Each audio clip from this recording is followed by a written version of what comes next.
అతిపెద్ద షాపింగ్ ప్రపంచం సిఎంఆర్ మన కరీంనగర్ లో ప్రముఖ సినీ తారలచే ఆగస్టు 9న గొప్ప ప్రారంభం.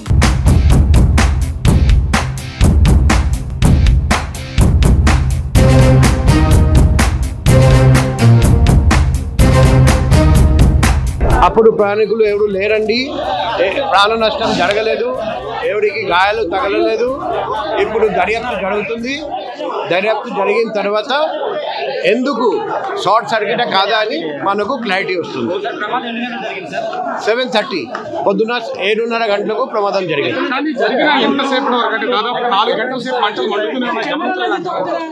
ఎందుకంటే ట్రైన్లో ఇన్ఫ్లమబుల్ మెటీరియల్స్ చాలా ఉంటాయి, అందుకే మంట అదుపులో తీసుకురావడానికి టైం పడింది. కానీ ఫైర్ సర్వీసెస్ డిపార్ట్మెంట్ చాలా చాకచక్యంగా చాలా మంచిగా వెంటనే స్పందించి అదుపులోకి తెచ్చారండి. ఇప్పుడు బాగీస్ కూడా మేము ట్రాక్ నుండి షిఫ్ట్ చేస్తున్నాం.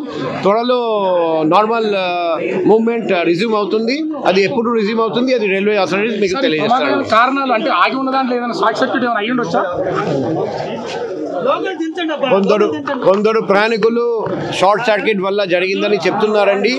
కానీ కారణం ఏమిటి, ఇప్పుడు కేసు రిజిస్టర్ చేయడం జరుగుతుంది, దర్యాప్తు చేయడం జరుగుతుంది, ఫోరెన్సిక్ ఎవిడెన్స్ సేకరించి పరిశీలించడం జరుగుతుంది.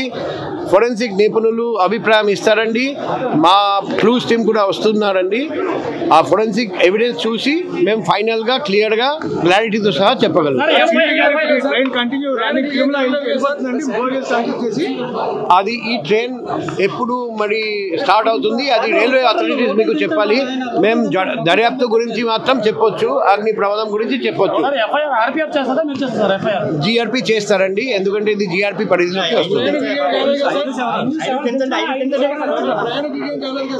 ఎవరికి ఎటువంటి ప్రాణ నష్టం జరగలేదు, ఎవరికి గాయాలు తగలలేదు, ప్రయాణికులు లేరండి. అప్పుడు ఖాళీగా ఉండేవి బోగీస్. అది నష్టం ఎంత జరిగింది అది రైల్వే అథారిటీస్ వాళ్ళు అంచనా వేసి మీకు తెలియజేస్తారు. The morning at 6:30 a.m. the incoming train of Korba Express, it came to Visakhapatnam station at platform number 4. The train had to go for maintenance to the coaching depot. The train had been blocked and the power had been shut down. This empty train, this empty rake was standing on the platform. At around 9:20 a.m.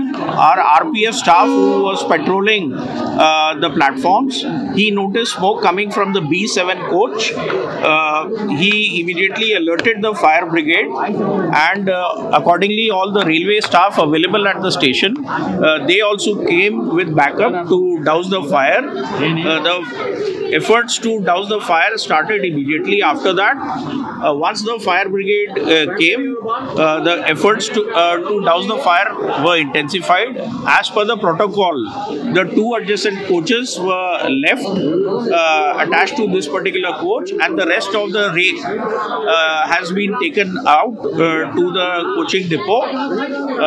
Once we got the clearance from our fire department, the balance two coaches which were adjacent to this coach, they also have been removed from the site.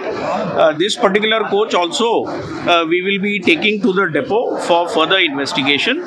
Since it's an empty coach, therefore there have been no injuries and no casualties.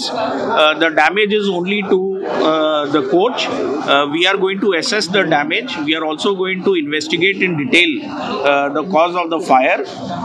I believe the Commissioner of Police is also coming here and he would also be having a look at it. I spoke to the district fire officer also and he has also seen the coach and done a preliminary examination of the coach. The detailed investigation of the coach will be taking up from today itself, and the train Tirumala Express which is linked to this particular train, it will be going right time. We will be providing an alternate rake for making it go right time from Visakhapatnam. Railway ప్రమాదానికి సంబంధించి మనతో మాట్లాడడానికి assistant district fire officer Simhachalam గారు మనతో ఉన్నారు. ఆయనతో మాట్లాడారు. Sir చెప్పండి సార్, విశాఖలోని ఎప్పుడు కనివిని ఎరగని రైతులు ఇప్పుడు అగ్ని ప్రమాదం జరిగింది. ఎంతోమంది నిత్యం ప్రయాణికులు ఇక్కడ వస్తూ ఉంటారు రైల్వే స్టేషన్స్కి. ఎలా జరిగిందంటే సార్? ఇది జనరల్గా మాకైతే అరౌండ్ 10 గంటల 3 నిమిషాలకి ఫైర్ కాల్ రావడం జరిగింది. వెంటనే ఇమీడియట్గా ఇక్కడికి 2 వెహికల్స్తో మేము వచ్చాము. వచ్చిన వెంటనే చూసేసరికి కాస్తంత కొంచెం మంటలు అవన్నీ అధికంగా B7 బోగీలో ఉన్నాయి. సో మాకేంటంటే డైరెక్ట్గా ఫైర్ వెహికల్స్ ఇక్కడికి వచ్చే అవకాశం లేకపోవడంతో ఆ బయట నుంచి మేము హోస్ అవన్నీ వేసుకుని ఇక్కడికి వచ్చేసరికి ఒక 5 నిమిషాలు అయితే పట్టింది. ఈ లోపల ఇక్కడున్న వాటర్ను ఉపయోగించి కంట్రోల్ చేయడం జరిగింది. అలాగే సుమారుగా 15 మంది మా సిబ్బంది ఇంకొక వెహికల్ మరిపాలెం నుండి కూడా తెప్పించడం జరిగింది. ఇక్కడున్న వాటర్ను కూడా యూజ్ చేసుకొని మొత్తం ఎటువంటి ప్రాణహాని కానీ లేదా ఎవరికి ఎటువంటి ఇంజురీస్ కానీ లేకుండా చేయగలిగాము. మేబీ ఇది ఏదైనా షార్ట్ సర్క్యూట్ వల్ల, ఎందుకంటే కార్బన్ నుండి ఆల్మోస్ట్ 7:30 ఏరియాలో ఇక్కడికి వచ్చి ఆ వెహికల్ పార్కింగ్ అయింది. దాని క్లీనింగ్ కోసం పంపించే ప్లాన్లో ఉన్నారంటే ఇంకా పంపించలేదు. ఈ లోపలే ఇది B7లో ఆల్మోస్ట్ టాయిలెట్స్ దగ్గర 72 సీట్ నెంబర్ వాటి ఏరియాలో స్మోక్ రావడము రాము అనే వ్యక్తి గమనించి ఇంకొక హెడ్ కానిస్టేబుల్ సుధాకర్ గారికి చెప్తే ఆయన మాకు ఇన్ఫర్మేషన్ జరిగింది. ఒకసారికి అయితే మంటలతో ఉంది భోగి. ఇమ్మీడియట్గా పక్క వాటికి స్ప్రెడ్ అవ్వకుండా కంట్రోల్ చేసి పబ్లిక్ని కూడా కాస్త దూరంగా ఉంచి క్లియర్ చేయడం అయితే జరిగింది. లక్కీగా ఏంటంటే మేము వచ్చేసరికి ట్రైన్ లోపల కానీ ట్రైన్ చుట్టుపక్కల కానీ జనాలు ఎవరు లేకపోవడం వల్ల మనకి ఎటువంటి ఇంజురీస్ కానీ ప్రాణహాని కానీ జరగకుండా ఉంది. సార్ ఎన్ని బోగిల వరకు మంటలు వ్యాపించాయి సార్? మీరు కంట్రోల్ చేయడానికి ఎంతసేపు పట్టింది సార్ మీకు మంటలు? ఒక బోగి అయితే పూర్తిగా డ్యామేజ్ అయ్యిందండి.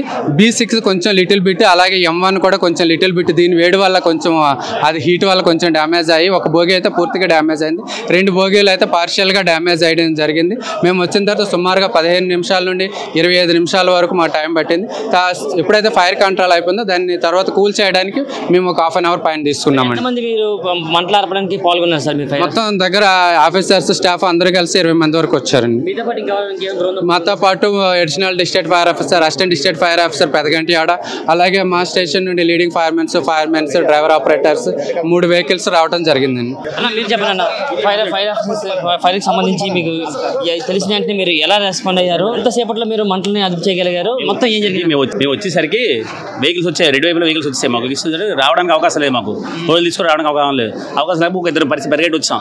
కొంతమంది పరిగెట్టి వచ్చేసి ఏం చేసామంటే ఈ పైపులు ఉంటాయి కదా, చిన్న పైపులు ఉన్నాయి, ఈ పైపులతో మేము కనెక్ట్ చేయించి వాళ్ళ చేసి సపోర్ట్ తీసుకొని మేము ఫైర్ ఫైటింగ్ చేసాం, ఆర్పడం మొదలు పెట్టాం అనమాట. తర్వాత ఏమైందంటే ఇది DCP ఎక్స్టెన్షన్లు ఉన్నాయి కదా, అవి ఒక 20-25 ఉంటాయి, అవి తీసుకొచ్చి స్ప్రే చేసేవారు. అలాగే మిర్రర్స్ కూడా బ్రేక్ చేసేవారు, ఎక్స్పెండ్ అవ్వకుండా బ్రేక్ చేసేవారు అనమాట.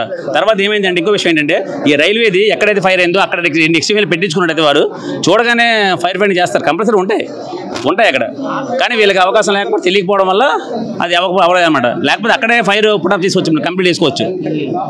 అందరూ రైల్వే పోలీసు అందరూ బాగా సపోర్ట్ చేశారు. అందరూ కూడా ఇప్పుడు అందరూ చేస్తేనే అవుతుంది, మేము ఒకరం చేస్తే కంప్లీట్ అవుతుంది. ఇప్పుడు కూడా ఇన్ఫర్మేషన్ తెలిసింది, మీరు ఎంతసేపట్లో మీరు రావడం జరిగిందండి? మేము 10 minutes వచ్చాం. 10కి ఇలాగా ఫోన్ చేశారు, 10 minutes వచ్చాం. మేము 10 minutes వచ్చేసి మేము కంప్లీట్ చేసాం మ్యాక్సిమం. ఎందుకంటే ఫైర్ ఎక్కువైపోయింది, ఏసీ రూమ్స్ అవన్నీ, ఏసీ వల్ల మెటీరియల్స్ బ్లాక్ అవడం వల్ల ఏంటంటే స్మోక్ బయటకు వెళ్ళేది కాదు, హీట్ అక్కడే ప్రొడ్యూస్ అయిపోయి. ఎప్పుడైనా సరే చిన్న ఫైర్ అయిందంటే ఎక్కువ ఎక్స్పెండ్ అవ్వడం కారణం ఏంటంటే అది ఒక ఏసీ, దాని ద్వారా ఫోమ్ మీటర్స్ అవన్నీ ఉంటాయి. దానివల్ల ఏమంటే బయట నుంచి వెంటిలేషన్ లేదు. ఇప్పుడు స్మోక్ బయటకు వెళ్ళిపోయింది, అక్కడక్కడ తిరుగుతుంటుంది, దానివల్ల అది ఎక్స్పెండ్ అయిపోయింది. దగ్ధమైనట్టే మాత్రం పుట్టగొట్టిన రావడం జరిగింది. ఇక్కడ ఉన్న బోగిలను అయితే మాత్రం ఇక్కడ ఉన్న వాటిని అన్నింటిని విడగొట్టి వాటిని అయితే ఆర్పడానికి అయితే మేము శ్రమిష్గా కృషి చేస్తాం. మాతో పాటు RPF కానివ్వండి, GRPF పోలీస్ అధికారులు, ఇక్కడ లోకల్గా ఉన్న సంబంధించిన పోలీస్ అధికారులు అందరూ కూడా సమిష్టిగా కృషి చేసి అయితే దగ్గరలో ఉన్న అయితే మంటలైతే మేము ఆర్పడం జరిగింది. సుమారుగా మాకు 4 గంటల నుంచి 45 నిమిషాల సమయం పట్టింది. మొత్తం మంటలైతే మాత్రం పూర్తిగా అదుపు చేసాం. లోపల ఉన్న పొగలు కూడా మేమైతే బయటకు వచ్చే విధంగా అయితే మాత్రం మేమైతే అన్ని రకాలుగా అయితే అదుపు చేయడం జరిగిందని ఇక్కడ ఫైర్ ఆఫీసర్స్ అయితే చెప్పడం జరుగుతుంది. కెమెరా పర్సన్ శేఖర్తో ప్రశాంత్, సుమన్ TV, వైజాగ్.